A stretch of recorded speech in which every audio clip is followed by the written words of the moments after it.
다음 소식입니다. 부동산 계약 당시에 구두로 논의했던 이야기가 나중에 분쟁의 씨앗이 되고 있습니다.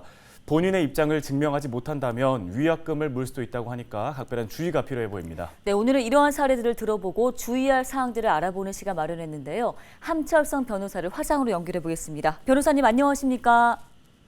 예, 안녕하세요. 남양주 소재 법률사무소 서준 함철성 변호사입니다.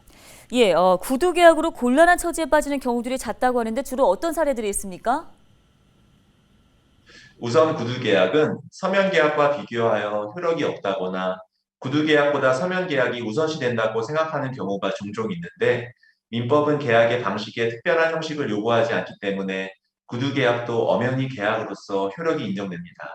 구두 계약이 서로 합의한 대로 진행되어 잘 마무리된다면 좋겠지만 계약 당사자 간에 서로의 의견이 엇갈릴 때 문제가 발생하곤 합니다. 애초에 말로만 약속된 내용이기 때문에 나중에 서로의 주장이 달라지게 될 경우 분쟁이 생길 수밖에 없습니다. 주로 잔금 지급 시기, 위약금과 같은 내용에서 분쟁이 많이 발생하고 있습니다. 네, 부동산 문제는 좀 큰 돈이 걸려 있는 문제다 보니까 모두에게 예민하고 중요한 문제가 아닐 수 없는데요. 근데 이런 문제가 발생했을 때 어떻게 해야 좀 손해를 최소화할 수 있을지가 고민이 됩니다. 어떻게 해야 할까요? 우선 가능한 범위 내에서 나와 상대방의 주장을 문서화하시기 바랍니다. 사람의 생각이란 것이 아침 저녁으로 바뀌기 마련이므로 상대방과 계약 체결 시 가급적 나와 상대방의 이야기를 구두가 아닌 문서로 정리해 두시기 바랍니다.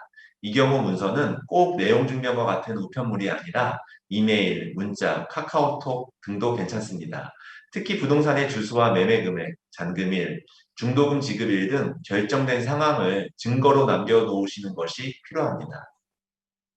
예, 그렇다면 애초 분쟁의 씨앗을 만들지 않는 게 무엇보다 중요할 것 같은데요. 부동산 계약 시 어떤 점들을 좀 유의해야 할까요? 첫째, 일단 거래 서류부터 꼼꼼히 확인해야 합니다. 부동산을 사고 파는 거래라면 부동산 매매 계약이 있고 빌려주는 거래라면 임대차나 전세 계약 등의 근거 서류가 존재합니다. 부동산에 관한 분쟁 발생 시 해당 부동산 거래 서류를 다시 한번 잘 챙겨두시고 서류에 적혀 있는 내용을 반드시 체크해 보시기 바랍니다.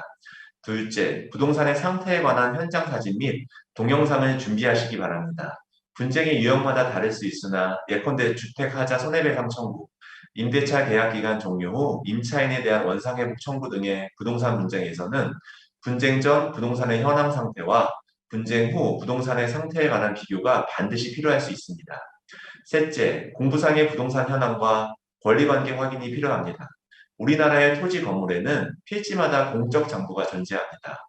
토지 대장의 경우 해당 부동산의 규모, 행정 규제 사항 등 부동산의 개황 등을 공적으로 기재하는 문서이고 특히 부동산 등기부의 경우 표제부 갑구와 을구로 나누어 갑구에는 소유권, 을구에는 소유권 이외의 권리에 관한 사항 등을 기재하는 문서입니다.